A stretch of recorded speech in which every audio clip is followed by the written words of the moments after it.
코너는 한 주간 시청자들이 관심을 가졌던 MBC 관련 이슈들을 뽑아서 확인해보는 시청자 픽 시간입니다. 관련 키워드 먼저 살펴볼까요? 다큐 드라마, 왜곡, 가격 상한제, 출장 뷔페인데요. 먼저 다큐 드라마부터 확인해 보겠습니다. 허위 위원이 준비하셨죠? 네, 지난 13일 방송된 다큐플렉스 압구정 김여사의 아파트 연대기 관련 키워드입니다. 해당 편은 다큐멘터리와 드라마를 혼합한 이 다큐 드라마 형식으로 구성됐는데요. 한국의 아파트가 처음 지어졌을 당시의 이야기부터 욕망과 투기의 대상이 되기까지의 역사를 되짚어봤습니다. 너 요새 바쁘지 않냐? 어머, 웬일로 엄마랑 같이 왔대? 응? 아, 저 요즘 완전 고민 있잖아요. 저 결혼하고 지금 벌써 두 번째 전셋집이거든요. 그래서 다음 집을 어떻게 해야 되나 고민하다가 이모들도 좀 얘기 좀 들어보고 그리고 좀 결정하려고요. 강남 아파트만 안 팔았으면 해주고도 남았어. 네. 어?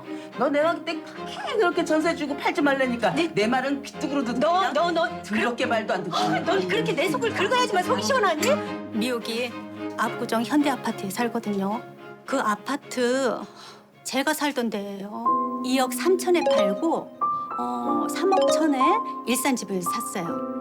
그런데 일산집은 지금 9억 6천인데 압구정 현대는 지금 30억이 넘어요. 내가 그 강남 집을 전세 주고 가라 그렇게 얘기를 했는데 굳이 팔고 간다는 거야. 근데 별 수 있어요? 남 좋은 일 시키기는 싫고 내가 샀지. 그때만 해도 아파트는 철거민과 저소득층이 사는 가난의 대명사로 통했습니다. 안녕하세요. 제가 오늘 좋은 아파트 하나 소개하죠. 그러다 고급 맨션들이 생겨나고 유명 연예인과 부자들이 살면서 아파트가 차츰 중산층의 상징이 됐다는데요. 선생엄마, 이걸 빠지고 가면 어떡해요? 일부러 두고 가는 거예요. 장롱이랑 다 두고 가는데요, 뭐. 이사 가면서 요강을 두고 가면 어쩌? 아파트에는 이 요강이 필요가 없어요. 문 열면 바로 거기가 화장실인데. 아파트는 단번에 주부들의 마음을 사로잡았습니다. 주택에선 상상할 수 없던 편리한 생활은 감동 그 자체. 일찌감치 그 맛에 눈을 뜬 사람이 바로 저희 엄마입니다. 수도꼭지 틀면은 덩어리 콸콸 나오지. 문제가 생기면 관리실에다가 말하면 되지. 진짜 신세계였다니까. 그때 반포 주공 22평을 400만 원에 샀지 아마. 400이요? 맞아. 그래 소리 나는 아파트를요? 땀은 배신해도 땅은 배신하지 않는다는 믿음으로 묻지마 청약에 뛰어든 사람들. 300만 원의 분양이 당첨이 되잖아요. 그러면 바로 목도방 가서 450만 원에 파는 거야. 뉴스에서 불가사리 같은 복부인들이 부동산 시장 망쳐놨다고 어찌나 욕을 해대는지.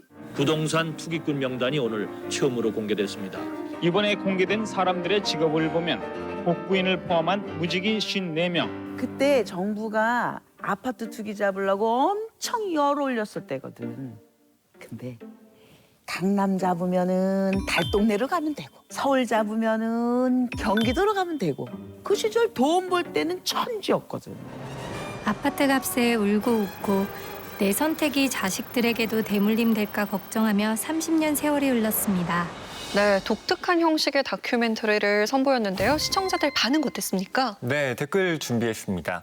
다큐인 듯 다큐 아닌 듯 서울 아파트 연대기를 재미있게 담았네요. 시대별 서울 아파트 영상 보는 재미도 쏠쏠하고요. 우리나라 아파트 투자의 시작을 알리는 다큐인가 본데 역사를 알 수 있어 너무 재밌네요. 의미 있는 내용인가 싶어 틀었는데 이 시국에 왜 만들었나 싶네요. 지난 50년 세월 잘 봤지? 벼락거지 되기 싫음 아파트 투기 잘해야 해 이런 메시지를 주는 건가요? 이처럼 아카이브를 보는 재미 있었지만 프로그램이 던지는 메시지를 이해하기 힘들었다는 반응들도 있었습니다. 위원들은 어떻게 보셨을까요? 우리나라의 아파트 역사를 되짚어보는 의미도 있었지만 당시 우리 사회의 어떤 정치, 경제 등 다양한 좀 맥락적 요소를 같이 짚어본 부분이 개인적으로 좀 인상적이었는데요. 그 아카이브 자료를 통해서 군사정권이 정치 자금을 마련하기 위해서 강남 개발을 추진한다든지 그 아파트에 거주하면서 공장 김치를 사 먹는 여성들에 대해서 당시 사회의 어떤 비판? 주문한 김치, 그 공장 김치를 얼마나 자셨어요? 한 3년 돼요. 과연 이 주부를 어떻게 봐야 될지. 또 그것이 사회적 논란이 되는 분위기들이 고스란히 좀 잘 드러났던 것 같습니다. 다만 형식적인 부분에서 조금 아쉬운 부분은 이게 다큐 드라마잖아요. 저는 개인적으로 이날 보면서 그 지소연 씨 어머님이 등장하는데 처음에 진짜 실제 어머님인 줄 알았어요. 어머님 친구들도 실제 존재하시는 분들인 줄 알았는데 너무 연기가 자연스러워서 다큐인지 드라마인지 약간 혼동스러운 부분이 있더라고요. 다큐멘터리는 사실성에 중점을 둔 장르이고 드라마 같은 경우에는 그보다는 허구적 재미에 중점을 둔 장르이다 보니까 이질적인 요소를 잘 혼합하는 게 중요한데 장르적 매력을 좀 만끽하기에는 조화가 조금 부족하다라는 생각이 들었습니다. 과거에 아파트의 위상이 이렇게 땅바닥이었던 시절도 있었구나부터 해가지고 이제 아파트 역사를 쭉 보니까 그 자체는 굉장히 흥미로웠습니다. 이게 다큐 드라마라는 형태도 좀 새롭긴 했고요. 그래서 한순간의 선택으로 인해서 이제 부를 얻거나 벼락거지가 된 사람들의 운명, 사실은 지금 현실하고 굉장히 비슷하거든요. 그래서 그런 부분에 있어서 어떤 공감대가 좀 형성되기도 했고요. 그리고 봉고차에 그 이동 부동산 같은 거 차려놓은 그 뉴스 보면서 아, 저렇게 했던 시절도 있었구나. 다만 다큐 드라마라고 딱 봤을 때 다큐는 재밌었고 드라마는 재미가 없었다. 저는 좀 그랬어요. 그 역사를 쭉 살펴보는데 오히려 드라마가 좀 방해되는 느낌이 좀 많이 들었고, 그게 아마 유 위원님께서 말씀하신 잘 이게 혼합이 안 돼서 그런 게 아닐까 뭐 생각이 듭니다. 다큐플렉스가 드라마타이즈 다큐를 만드는 건 굉장히 좋은 형식적 모험이라고 생각을 하는데 압구정 김여사 얘기를 가지고 이걸 풀어나갔다는 게 저는 좀 문제가 있다고 생각을 합니다. 그 당시에 이제 아파트 투기라는 게 실제로 70년대 되게 많이 늘어났는데 수혜를 누리고 그걸 주도했던 사람들은 우선은 정부가 있죠. 아파트가 정말 하나의 그 중요한 투자 상품이 되니까 건설사들이 굉장한 이익을 취했고, 그리고 사실 이제 그 부동산 업계의 수많은 남성들이 거기에 다 같이 참여를 했는데, 여기에 있어서 어떤 그 복부인만이 어떤 투기 세력을 대표하는 얼굴이 됐다라는 것 자체가 사실 굉장히 잘못된 거거든요. 여성들끼리 얘기하는 식으로 드라마타이즈 이끌어간 게 문제는 아닌데 마치 그걸 다 여성들이 그 부동산 투기를 해서 그래서 뭔가 이런 과열이 됐다는 식으로 얘기를 하게 되면은 거기에 대한 진실이 다 휘발돼 버리는 거죠. 이게 좀 우려가 되는 부분입니다. 다음 키워드 보겠습니다. 가격 상한제인데요. 이건 무엇과 관련된 키워드인가요? 네, 지난 14일 방송된 뉴스데스크 거리의 경제 코너 관련 키워드입니다. 이날 방송에서는 정부의 물가 안정 대책인 가격 상한제에 대해 알아봤는데요. 음식, 버스 요금, 부동산 등에 적용된 사례들을 통해 제도의 개념은 물론 그에 따른 부작용까지 살펴봤습니다. 경제와의 거리를 좁히다 거리의 경제입니다. 밥값이나 커피값, 교통비 등이 크게 오르면 어떨까요? 선뜻 지갑을 열기 쉽지 않겠죠. 이렇게 물가가 크게 오르면 정부는 가격을 규제하곤 합니다. 이 서민 생활의 안정을 위해서인데요. 그런데 이렇게 가격을 억지로 누르는 것만으로는 분명 한계가 있습니다. 정부가 일정 가격 이상으로 올리지 못하게 규제하는 걸 가격 상한제라고 하는데요. 주로 갑자기 가격이 급등하거나 소비자를 보호할 필요성이 큰 상황에서 제한적으로 시행합니다. 정부가 직접 물가를 관리하겠다던 생활 필수품 52개가 정해졌습니다. 문제는 시장 가격과 무관하게 억지로 누를 경우 아까 말한 초과 수요가 계속 쌓이면서 더 감당하기 힘든 물가 상승으로 이어질 수도 있다는 점입니다. 특히 정부의 물가 안정 의지를 불신하는 경우 가격 상한제 효과는 더 떨어질 수밖에 없겠죠. 자, 그러면 전월세 가격이 급등했던 최근 부동산 시장 상황은 어떨까요? 2년 뒤에 5%밖에 못 올리니까 미리 올리는 거죠. 입주 당시 34평 전세가 7억 전후였어요. 근데 지금 전세가 보통 11억. 빌라의 경우 아예 안 받던 요금을 챙겨받는 곳까지 생겨나고 있습니다. 정책이 바뀌면서 보증금을 내리고 월세를 올리겠다. 주차비를 또 받는다고 하시더라고요. 청소비를 올리고 주차비 올리고 내 맘인데 이건 거기에 대한 법은 없잖아요. 코로나 초기 공적 마스크처럼 가격 규제가 꼭 필요한 경우도 있습니다. 하지만 시장에 초과 수요가 존재하는 한 이걸 언제까지 누를 순 없습니다. 결국 가격 통제라는 최후의 처방을 낼 때는 가격 폭등 과정에서 정책 실패나 시장 왜곡은 없었는지, 그리고 넘쳐나는 초과 수요를 어떻게 해소할지에 대한 면밀한 대책이 필요합니다. 그렇지 않으면 장기적으로 공급이 줄어 오히려 가격은 더 올라갈 수 있기 때문입니다. 시청자들 반응 어땠습니까? 네, 댓글 준비했습니다. 쉽게 말해 풍선 효과네요. 풍선의 한쪽을 누르니 다른 쪽이 부풀어 오르는 모습. 가격 상한제가 실질적인 초과 수요를 감당해내기엔 버겁네요. 생활 속 현실감 가득한 정보 감사해요. 가격을 붙들어 매면 당장은 효과가 날지 모르지만 결국 그 대가를 치러야 한다는 말이 확 와닿네요. 오늘도 쉽고 정확한 설명해 주셔서 고맙습니다. 이처럼 현실적인 경제 정보를 쉽게 설명한 점이 좋았다는 댓글이 많았습니다. 위원들은 이번 방송 어떻게 보셨습니까? 저는 개인적으로 이제 모든 뉴스 중에서 가장 좋아하는 코너예요. 왜냐하면 어려운 경제를 진짜 눈높이에 맞게 쉽게 설명을 해주니까 이날도 가격 상한제 왜 하는지 어떤 효과 있는지 또 어떤 부작용이 있는지까지 좀 잘 짚어줬던 것 같고요. 이번 편에서 또 공감이 된 건 역시나 집과 관련된 내용이었기 때문에 이 전월세 상한제 사실은 세입자를 보호한다고 알고 있었지만 부작용으로 인해서 오히려 세입자를 괴롭히고 있다라는 그런 인터뷰가 가장 안타까웠거든요. 근데 이제 이런 부작용을 좀 막을 대안과 함께 지속적으로 연재처럼 쭉 해줘야 이 사회의 변화까지 좀 발생되지 않을까라는 생각까지 해봤습니다. 다만 저는 조금 아쉬웠던 거는 전세값 상승이라고 하는 것이 전월세 상한제라고 하는 가격 상한제만의 문제는 아마 아닐 거란 말이죠. 그럼 다 복잡한 맥락이 있는데 이것을 이제 이렇게 좀 단순한 키워드로 얘기를 했을 때 우리가 이해는 쉽지만 자칫 잘못하면은 그냥 국가가 임대차 3법을 만들었으니까 임차인들이 고통받는 거 아니냐라고 하는 좀 단순한 논리가 만들어질 수도 있다고 생각을 해요. 다양한 맥락들을 지우게 됐을 때는 논의가 되게 얄팍해지잖아요. 이제 그런 부분을 이제 조심하기 위해서 이제 그 거래 경제가 좀 어떤 식으로 이런 문제들을 좀 보완할 수 있을 것인가를 좀 생각해보는 그런 회차였습니다. 그런데 거래 경제는 저는 우리가 많이 아는 것도 중요한데 중요한 거를 쉽게 전달하는 거에 좀 더 초점을 둔 프로그램이라고 생각을 하고요. 그 일반적으로 사람들이 경제 뉴스 접할 때 주가라든지 아니면 수출입, 경제 지수, GDP 이런 얘기들 하는데 그런 것도 물론 중요하긴 한데 사람들이 피부로 느끼기에는 나의 실생활과 얼마나 관련되는가 이런 것들이 훨씬 더 중요하게 다가오거든요. 그런 근접성이나 시의성 측면에서 저는 이번 거래 경제 편은 일반 소비 항목부터 해서 뭐 전월세 상한제까지 작지만 정말 필요한 그런 정보들을 잘 다뤘다 생각이 들었습니다. 앞으로도 거리의 경제를 통해서 다양한 경제 뉴스가 보다 친근하게 전해지길 바라봅니다. 다음 키워드 보겠습니다. 출장 뷔페인데요. 이거는 어떤 프로그램과 관련된 키워드인가요? 네, 지난 9일 방송된 안 싸우면 다행이야 관련 키워드입니다. 이날 방송에서는 황도의 청년회장 안정환 씨를 찾아온 허재, 현지엽 씨의 에피소드가 전파를 탔습니다. 자연산 섭을 재료로 출장 뷔페에 못지않은 다양한 음식들을 선보이며 눈길을 모았습니다. 섭 따면은 그거 갖고 이것저것 요리해 먹으려고. 저 정도 아이스박스는 거의 출장 뷔페 아니에요? 그렇죠. 그렇죠. 저걸 섬에 갖고 들어오시네. 야, 오늘 섬 많이 따야 돼. 왜? 아니, 내가 지금 할 게 많아. 야, 이거 뒤에 보면 야, 이거 봐라. 어우, 형. 여기. 이거 어떻게 해, 이거? 괜찮아. 아, 주엽이가 그때 와서 못 먹었구나. 와, 이거 봐. 두 손에 지금. 주엽이 손 크지. 되게 크거든. 그러니까. 저기 엄청. 아, 이거 형 왜 섞어놔요? 나 2개 땄어. 나도 2개 땄어요, 형. 농구부들. 아, 진짜. 자, 너 맨날 이런 거 먹고 사는 거 아니야? 잘 안 먹어, 질려가지고. 아, 그래? 약간 사치라고 하지? 그렇지. 야, 슈퍼마켓 아들이 과자 잘 안 먹어. 그렇지. 뭐야? 생크림하고 우유 들어가잖아. 그렇죠, 이때. 저 장작불에 한 사람은 없을 거예요. 쌀 좀 갖다 주세요. 쌀을 왜? 쌀을 왜? 자, 리조또가 뭔지 모르죠, 형. 내가 아무리 이름 몰라도 리조또를 왜 모르겠니? 근데 쌀을 왜 내냐? 아니 치즈 빨로 밥. 밥을 치즈 뭘 넣어야 돼, 형?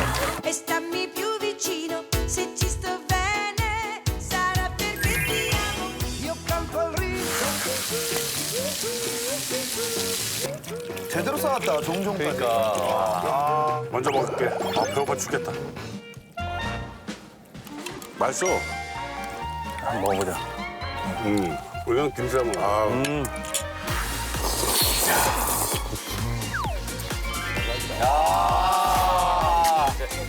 얼굴 형이 섭으로 변하겠다. 그렇게 많이 먹어.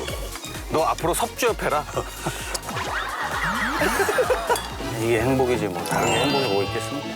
보기만 해도 군침을 돌게 하는 자연산 요리들이 눈길을 끈 회차였는데요. 초대왕 섭 구이 시식 장면은 시청률 11.1%를 기록하면서 안 싸우면 다행이야 최고의 1분으로 선정되기도 했습니다.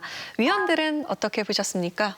허재 씨의 역할이 좀 크다고 보거든요. 재미를 끌어내기 위해서 약간 익살스러운 장난을 친다거나 이런 것들을 의외로 또 잘 받아주는 캐릭터예요. 섭을 빨리 옮겨야지 내가. 아유. 못갈 것 같지 우리가. 야, 엄청나. 아저씨. 약간 조마조마하면서도 그 뭔가 당했을 때 굉장한 웃음이 좀 많이 나오는 것 같고 그 동시에 이제 출연이 늘어날수록 허재 씨가 이제 예전에는 거의 아무 일도 안 해요. 근데 뭐하자 씨.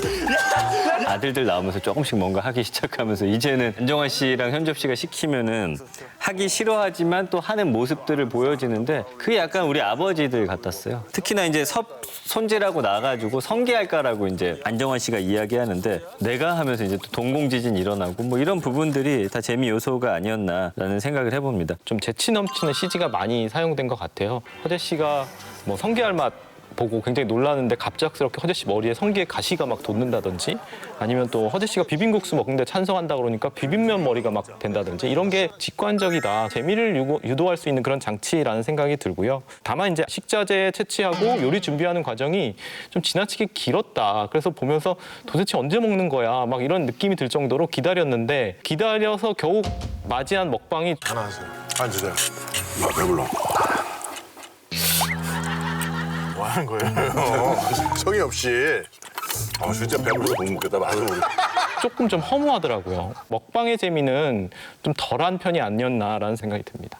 안정환, 허재, 현주엽이라고 하는 안 싸우면 다행이야의 좋은 시청률을 책임졌던 멤버들을 다시 출연시켜서 우리가 시청률을 좀 확보하겠다라는 제작진의 의도가 좀 강하게 반영된 회차였는데요. 물론 재미는 있지만 이전에 봐왔던 회차의 연장선상에 놓였고 시청자가 바라는 플러스의 재미는 이번 회차에서는 저는 좀 기대하기 어려웠다라고 보고 있습니다. 편한 반복을 경계해야 하는 시점에 온 게 아닌가 싶기도 한데요. 여기에 대해서 조금 고민해 주셨으면 하는 바람입니다. 다음 키워드 살펴볼까요? 왜곡인데요. 마지막 키워드 위근우 위원이 준비하셨죠? 예, 지난 15일 방송된 탐사기획 스트레이트 관련 키워드입니다. 이날 방송은 반성 없는 일본 그리고 극우 세력들이라는 부제를 통해서 한국을 폄훼하고 역사 왜곡을 일삼는 일본의 행태와 그에 동조하는 세력의 실태를 조명했습니다. 일본의 역사 왜곡 시도는 유럽에서도 벌어지고 있습니다. 평화의 소녀상이 독일 미넨을 찾았습니다. Und gerade in München oder das, was wir immer auch versucht haben mit dieser Ausstellung, ist zu zeigen, dass dieses Thema sexuelle und sexualisierte Gewalt im Zweiten Weltkrieg verstärkt Aufmerksamkeit. 소녀상 전시 소식이 알려지자 일본 측이 발빠르게 움직였습니다. 일본 총영사관의 방해에도 소녀상이 설치되자 이번엔 전시회 관계자들에게 수백 통의 항의 메일을 보냈습니다. 독일 사람의 이름인데 독일 사람 이름만 다를 뿐이고 내용이 다 동일해서 저희가 꼭 스팸 메일 같은 느낌을 받았고요. 독일어를 잘하는 일본 사람이 쓴 것 같은 그런 이메일 내용이었는데 어감 자체도 상당히 어색하고 이 같은 노골적인 방해 공작은 앞서 전시가 열린 베를린과 드레스덴에서도 똑같이 벌어졌습니다. 그러나 이런 행위가 오히려 독일 시민사회에 반감을 불러일으키면서 끝내 실패했다는 평가입니다. 철거 명령이 회수가 되고 그리고 지금 현재 영구 존치를 위한 토론이 계속적으로 이루어지고 있습니다. 일본 극우와 다를 바 없는 주장이 국내에서 여전히 난무하고 있습니다. 일본의 전쟁 범죄 인정과 공식 사죄, 법적 배상을 요구하는 수요 집회.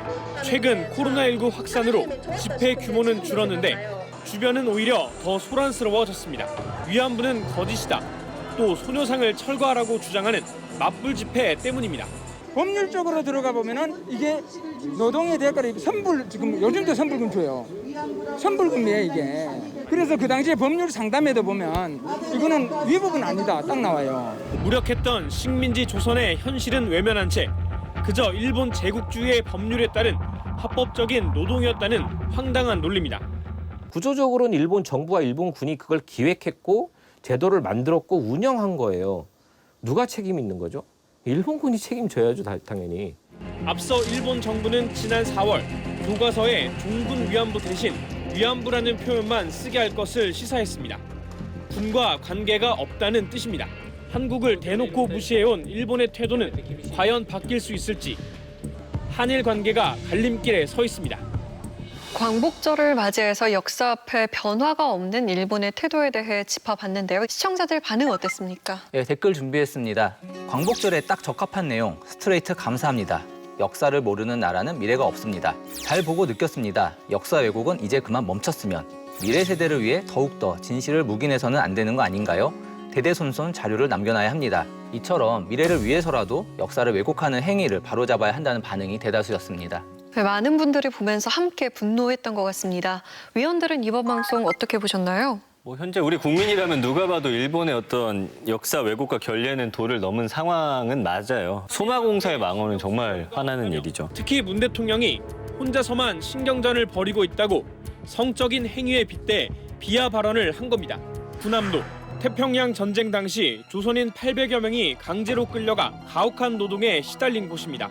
일본의 끈질긴 홍보로 군함도는 지난 2015년 유네스코 세계문화유산으로 등재됐습니다. 근데 이제 잘못된 역사에 대해서 일본 정부는 그게 진실인 것처럼 국제사회에 꾸준히 목소리를 내다 보니까 그들이 원하는 대로 좀 되어가는 것들이 있더라고요. 그래서 이 일본의 끈질긴 폄훼에 대해서 우리 정부 혹은 국민들의 대처를 좀 현실적으로 짚어줬으면 어땠을까. 저는 사실은 지금 말씀해 주신 거의 핵심은 새로운 얘기가 없었다였다고 생각해요. 문제의식 다 동의하죠. 그런 일본의 역사 왜곡 문제 굉장히 현재도 굉장히 중요한 문제고 특히 최근에 이제 올림픽을 기점으로 해서 또 다른 문제들이 발생했고 되게 중요한 이슈가 맞고 거기에 대한 문제의식도 다 동의하는데 거기에 나온 얘기 중에 모르는 게 아무것도 없어요. 그냥 기존에 우리가 다 알던 그냥 혐한 얘기하면서 왜 지금 그런 일들이 지금 구조적으로 지금 일본에서 왜 또 벌어지고 있는가라는 얘기를 하지 않으면은 대안이라고 하는 것도 구체적일 수가 없었던 것 같고 그런 면에서 사실 이번 스트레이트는 좀 약간 되게 힘이 빠졌고 이것이 그냥 이제 이번 회차만의 문제일 것인지 아니면 지금 약간 스트레이트가 정말 좀 힘이 빠져가고 있는 것인지 이게 좀 우려가 되는 부분입니다. 스트레이트만의 어떤 단독성, 그 독특성을 보여주는 데는 저도 좀 이번 편이 아쉬웠다고 생각하는데 그건 건드려야 할 문제를 사실 건드리지 않았기 때문이라고 보고 있습니다. 일본이 지금 보이고 있는 행태라고 하는 것이 단순하게 보면 저 사람들 뭔가 정말 이상하구나라는 어떤 시각으로 귀결이 되지만 실은 저들의 논리의 어떤 바탕에는 한국 정부와 일본 정부가 국가와 국가라는 어떤 대등한 관계에서 협상한 타결을 2015년에 이미 하지 않았느냐. 그러니까 사실은 우리 정부가 해놓은 어떤 이전에 과오들이 지금 저들의 행태의 알리바이를 제공하고 있는 것인데 거기에 대한 얘기를 전혀 하지 않고 무조건 일본에 문제가 있다라고 얘기했을 때 그 구조적인 원인을 들여다보지 못했던 우리 자성의 목소리를 듣지 못했다는 점에서 아쉬웠다는 생각입니다. 도쿄올림픽에서 드러난 혐한 문제와 군함도, 소녀상 등 일본 정부와 극우 세력들의 역사 왜곡 행태가 멈추는 그날까지 스트레이트의 꾸준한 문제 제기가 계속해서 이어지길 바라겠습니다.